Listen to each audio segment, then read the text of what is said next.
Astra and the Sundrop Bloom. Once, in the sun-drenched valley of Silverstream, a heavy silence fell. The clever gardener's apprentice, Perry, walked through fields of crops that were wilting, their color fading to a sickly gray. A strange blight had arrived, stealing the life from everything it touched. The village elder, an old woman named Marna, gathered the people. "The harvest is ruined. Our stores will not last the winter," she announced, her voice heavy with worry. Perry knew the people looked to the gardeners for hope, but they had tried every known remedy. That night, Perry stayed up, poring over the oldest, most brittle books in the village archives. He found a faint, forgotten sketch of a flower that radiated light. Its name, the Sundrop Bloom, a legend said to be the essence of pure life magic. The text described the bloom growing only on the impossibly long, golden hair of a girl named Astra, who lived in a secluded tower deep within the Whispering Woods. It was a perilous journey, but Perry knew he had no other choice. He prepared his pack with only a water skin and a notebook. The first few miles were easy, but soon the trees grew too close and the light too dim. The Whispering Woods lived up to its name. Every gust of wind sounded like a mournful sigh, and the paths vanished beneath carpets of deep, silent moss. Days turned into nights. On the third day, utterly exhausted, Perry spotted a faint, unnatural glow just beyond a thicket of weeping willow trees. His heart quickened with a sudden, powerful hope. There it was, the tower. It was not the grand fortress he'd imagined, but a humble, round stone structure, ancient and almost swallowed by moss and ivy. It had one single, narrow window set impossibly high. Perry cleared his throat, his voice shaky from days of silence. "Astra," he called, his voice echoing back to him.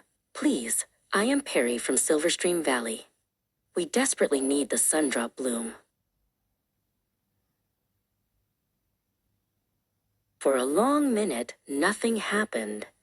Then, a thick, braided rope of brilliant gold slowly began to descend from the window, trailing down the curved stone wall.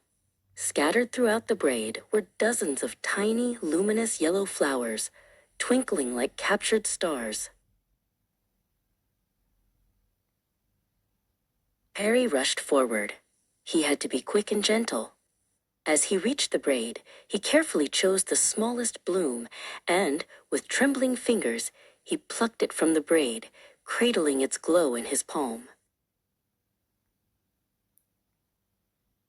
Before he could even stand up, a shadow fell over him. A large, magnificent brown owl with piercing yellow eyes swooped down from the window and landed silently on the golden hair, right where the bloom had been. "Hoo-hoo, only one bloom, little one," hooted the owl, whose name was Who. His voice was deep and rumbling, like distant thunder. "Estra's hair keeps more than just flowers. You take too many, and the magic fades from the land itself." Who tilted his head, his gaze unwavering. "The life you take to save your village is also the life of the woods.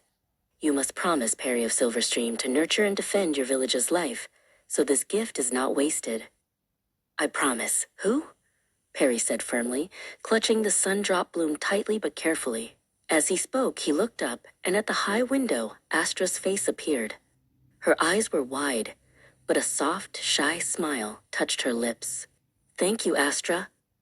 Perry did not run this time, he flew. The small, glowing bloom guided his way through the darkening woods. He emerged from the trees and raced across the fields, the blight a stark, sickening contrast to the bloom's vibrant gold. Back in the village, Marna and a few villagers watched as Perry crushed the Sundrop Bloom into the finest glowing pollen. He mixed it with the well water, stirring until the water shimmered with a golden dust.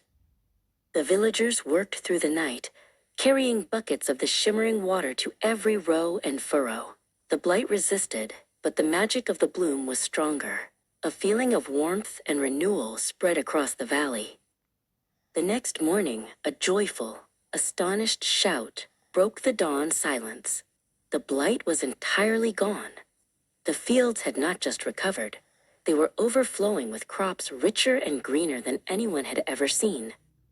Perry, hailed as the village hero, didn't forget his promise. He was exhausted but deeply content. He knew his journey was not truly over. He had to nurture the friendship he had found as well as the new life in the valley.